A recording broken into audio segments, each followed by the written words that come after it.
And watching out for families tonight. The child care shortage in El Paso County has gotten only worse since the start of the pandemic. But our Colette Bordelon is live tonight, and you found it's not as bad as experts predicted. In your live tonight with more details on that. What can you tell us, Colette? Yeah, I'm here outside a local daycare that has managed to stay open throughout this entire pandemic, but those early estimates guessed around 50% of them would have to close as a result of the pandemic. Here in El Paso County, only 7% have done that so far, but that 7% still equals around 300 spots for children that are just gone. Bubba, do you want to come out and play over here? Mallory Cullen has a 4-year-old son. You're kind of playing on a baby toy. A full-time job.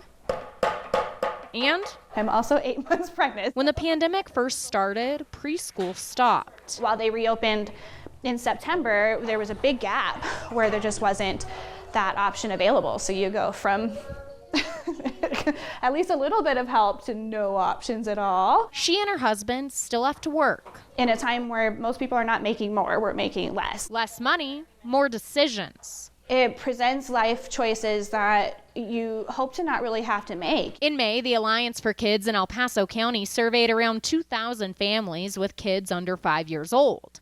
About 80% said they would definitely or probably need childcare, and just less than half said without adequate childcare, they would not be able to return to the workforce. Make sure that local leaders understand that childcare is part of our economic success. Kelly Hurtado is the program manager for the Alliance. Prior to COVID, we already were in a place of not having adequate childcare, especially when you look at the infant-toddler childcare that's needed. Good job, guys.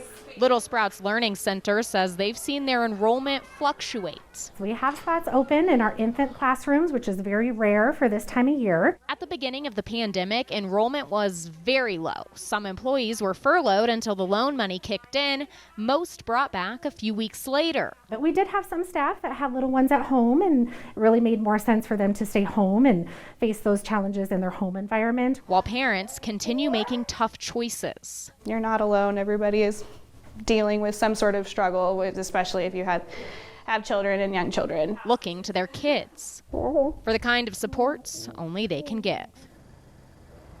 Nationally, the jobs report shows women leaving the workforce at a higher rate than men, with around 800,000 out of a job in September alone. Have you or anyone you know found yourself in this position? If so, please reach out to me. My email is my first last name. That's colette.bordelon@koaa.com. Always watching out for you, El Paso County. Colette Bordelon, News 5.